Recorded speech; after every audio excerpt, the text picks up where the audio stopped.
Hey, it's Mike over at fishyourassoff.com, and today what we're talking about is snook fishing with different live baits. Not all live baits are created equal. They all have their various tendencies, based upon how they live their lives. So for instance, if you're fishing with pinfish or pigfish or any croaker type things, fish, you know that they're comfortable on the bottom. So if you put them on a hook, they're going to swim to the bottom. You know that something like a mullet, finger mullet and ladyfish and a lot of those type of live baits will tend to stay in the upper part of the water column, especially if you hook them in the tail, where they're going to just kind of stay up on top water and go like that. So that's another thing you got to take into consideration when you're fishing with these fish. Shrimp are another one. Shrimp are basically going to stay somewhere near the top for the most part, unless it's too heavy of a hook, because they're little.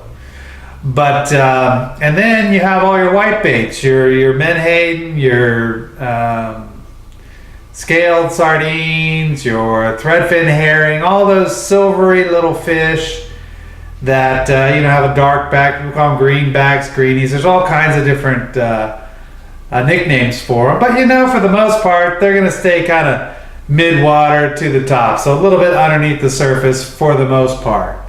So that makes it where you have to use different techniques in order to fish different areas. So you're going to have to fish a shallow sandbar or mudflat, where the snook are, differently than you would fish a deep inlet, and you choose a different bait too.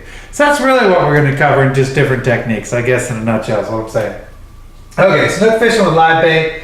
So a Jupiter rig is a great rig for fishing for snook down deep in an inlet, or redfish or black drum or anything where you need to get it down to an inlet at the bottom where there's a lot of current coming, So a Jupiter rig is great for croakers, pinfish, and mullet. Just pinning them to the bottom where the snook are. It's a great place to use this.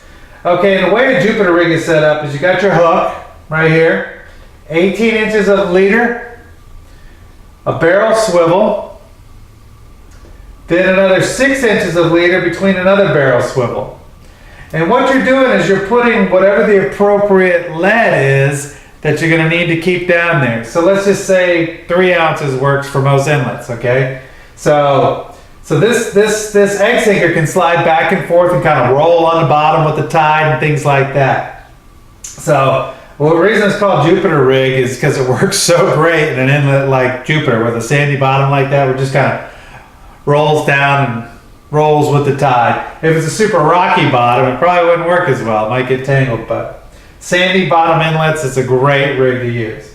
So like I said, 6 inches, you got the weight there, and it just kind of rolls down with the tide.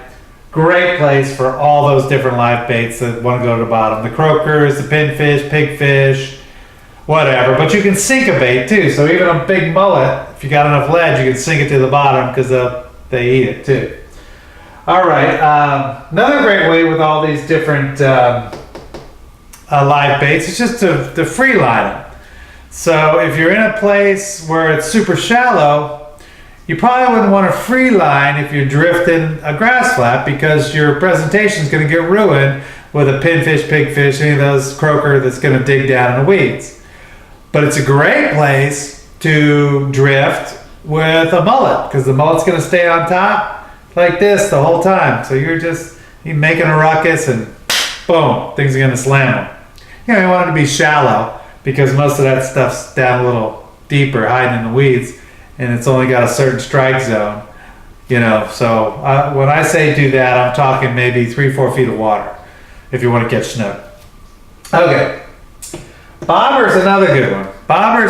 This is a good one too when you're on a sandbar or grass flat or something like that to pitch. You can pitch those pinfish and croakers and stuff when you see snook, because there's nowhere for them to hide.